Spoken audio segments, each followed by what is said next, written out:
ಸಮಸ್ತ ವೀಕ್ಷಕರೇ ನಮಸ್ಕಾರ. ದಿನಾಂಕ 26/12/2023 ಇವತ್ತಿನ ಅಡಿಕೆ ಬೆಲೆ ಏನಾಗಿದೆ ಅಂತ ಹೇಳಿ ಈ ಒಂದು ವಿಡಿಯೋದಲ್ಲಿ ನೋಡೋಣ. ಪ್ರತಿದಿನ ಅಡಿಕೆಯ ಬೆಲೆಯ ಮಾಹಿತಿಗಾಗಿ ನಮ್ಮ ಒಂದು ಚಾನಲ್ನ ಸಬ್ಸ್ಕ್ರೈಬ್ ಮಾಡಿ, ಹಾಗೆ ಈ ವಿಡಿಯೋಗೆ ಲೈಕ್ ಮಾಡಿ. ಬನ್ನಿ ಇವತ್ತಿನ ವಿಡಿಯೋ ಶುರು ಮಾಡಿ. ಮೊದಲನೇದಾಗಿ ಇವತ್ತು ರಾಶಿ ಅಡಿಕೆ ಬೆಲೆ ನೋಡೋಣ. ಮೊದಲನೆಯ ಮಾರುಕಟ್ಟೆ ದಾವಣಗೆರೆಯಲ್ಲಿ ಇಂದು ರಾಶಿ ಪ್ರತಿ ಕ್ವಿಂಟಲ್ಗೆ 47,109 ರೂಪಾಯಿ ಆಗಿರುತ್ತದೆ.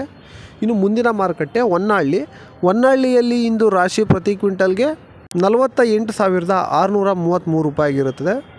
ಇನ್ನು ಮುಂದಿನ ಮಾರುಕಟ್ಟೆ ಸಾಗರದಲ್ಲಿ ಇಂದು ರಾಶಿ ಪ್ರತಿ ಕ್ವಿಂಟಲ್ಗೆ 48,119 ರೂಪಾಯಿ ಆಗಿರುತ್ತದೆ. ಶಿವಮೊಗ್ಗದಲ್ಲಿ ಇಂದು ರಾಶಿ ಪ್ರತಿ ಕ್ವಿಂಟಲ್ಗೆ 48,519 ರೂಪಾಯಿ ಆಗಿರುತ್ತದೆ. ಇನ್ನು ಸಿದ್ದಾಪುರದಲ್ಲಿ ರಾಶಿ ಪ್ರತಿ ಕ್ವಿಂಟಲ್ಗೆ 47,699 ರೂಪಾಯಿ ಆಗಿರುತ್ತದೆ. ಇನ್ನು ಶಿರಸಿಯಲ್ಲಿ ರಾಶಿ ಪ್ರತಿ ಕ್ವಿಂಟಲ್ಗೆ 48,209 ರೂಪಾಯಿ ಆಗಿರುತ್ತದೆ. ಇನ್ನು ಕೊನೆಯ ಮಾರುಕಟ್ಟೆ ಯಲ್ಲಾಪುರದಲ್ಲಿ ಇಂದು ರಾಶಿ ಪ್ರತಿ ಕ್ವಿಂಟಲ್ಗೆ 53,595 ರೂಪಾಯಿ ಆಗಿರುತ್ತದೆ. ಈಗ ಚಾಲಿಯ ಬೆಲೆ ನೋಡೋಣ.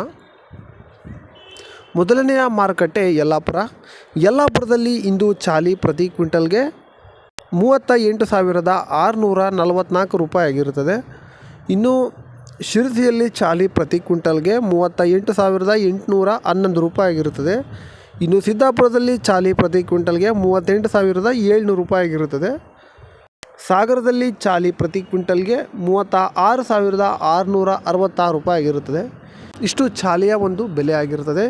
ಈಗ ಬೆಟ್ಟೆಯ ಒಂದು ಬೆಲೆ ಏನಾಗಿದೆ ಅಂತ ಹೇಳಿ ನೋಡೋಣ. ಮೊದಲನೆಯ ಮಾರುಕಟ್ಟೆ ಶಿವಮೊಗ್ಗದಲ್ಲಿ ಇಂದು ಬೆಟ್ಟೆ ಪ್ರತಿ ಕ್ವಿಂಟಲ್ಗೆ 53,799 ರೂಪಾಯಿ ಆಗಿರುತ್ತದೆ. ಶಿರಸಿಯಲ್ಲಿ ಬೆಟ್ಟೆ ಪ್ರತಿ ಕ್ವಿಂಟಲ್ಗೆ 46,599 ರೂಪಾಯಿ ಆಗಿರುತ್ತದೆ. ಇಷ್ಟು ಇವತ್ತಿನ ಮಾಹಿತಿಯಾಗಿರುತ್ತದೆ. ಡೈಲಿ ಅಪ್ಡೇಟ್ಸ್ಗಾಗಿ ನಮ್ಮ ಒಂದು ಯೂಟ್ಯೂಬ್ ಚಾನಲ್ನ ಸಬ್ಸ್ಕ್ರೈಬ್ ಮಾಡ್ಕೊಳ್ಳಿ ಅಂತ ಹೇಳ್ತಾ ವಿಡಿಯೋನ ಮುಗಿಸೋಣ. ಸಿಗೋಣ ಮುಂದಿನ ವಿಡಿಯೋದಲ್ಲಿ. ನಮಸ್ಕಾರ.